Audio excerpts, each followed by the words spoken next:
So, welcome. Welcome. We're going to be talking about critiquing child custody evaluations. Now, what's interesting about that is this terminology is actually changing around the country. In Florida, for example, it's now called parenting plan and time-sharing evaluations. Many places still use the word custody. Many judges still use the word custody in Florida. So it's sort of like we're in a state of flux, transition, if you will.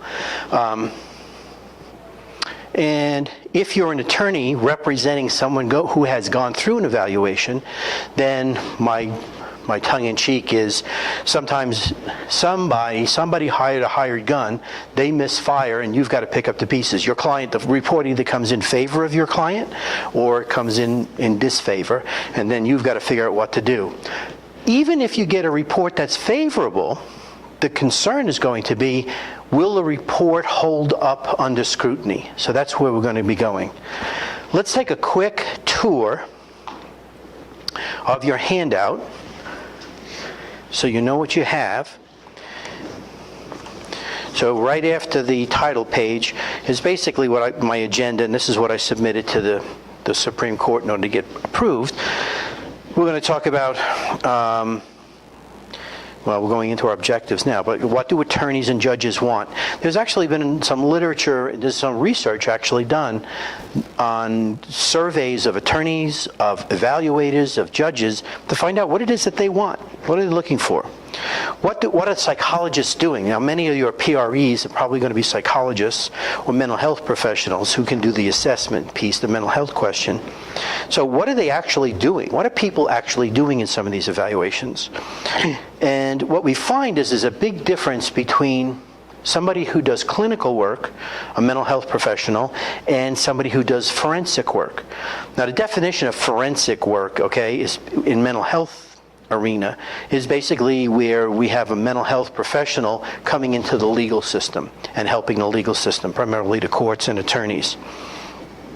The difference between a therapist and a forensic expert is typically what gets people in trouble, because majority of the people are trained as clinicians. They're mental health professionals. Now they're finding themselves somehow getting pulled into the legal system, and it's a whole different ballgame.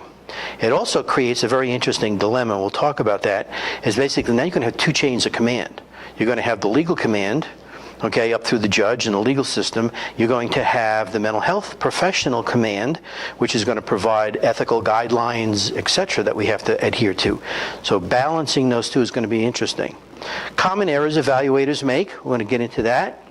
We're going to talk about bias, how are you going to be able to detect bias in a report, and the different kinds of biases that there are.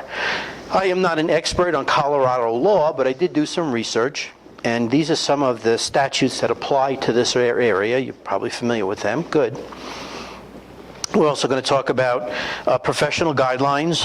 The biggest one is the American Psychological Association, but probably the next one, and somebody would even argue this is even more important, the Association of Family and Conciliation Courts. Are you familiar with them?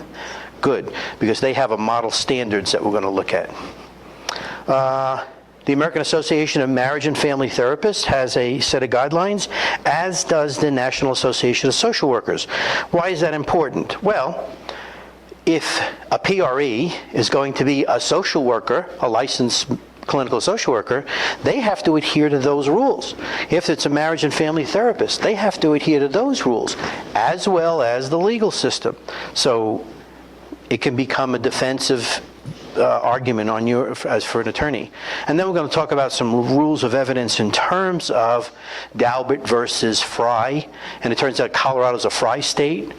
And it was just interesting because only a matter of weeks ago, Florida just became a Daubert state. So you really need to know. The evaluator really needs to know. We're going to talk about issues involving children's testimony. Really important points, because what's going to happen here is no matter what role you're taking in trying to help a family through the court system, you're going to get input from children. How reliable is that input? So this is what we're going to talk about there, and there's a very robust research base on that whole area. Briefly, we're going to talk about planning your trial strategy around what you come at, what you learn about the report and what we talk about here today, and then there'll be a little follow-up. So in your handout, I'm going to take you through all of the slides.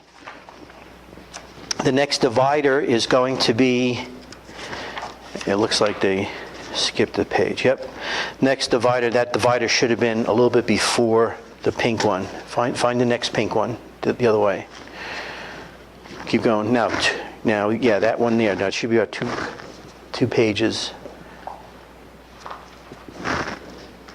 That's the end of the slide. So turn to the next pink. Keep going. No, the other way. Get towards the back. There you go. Yeah.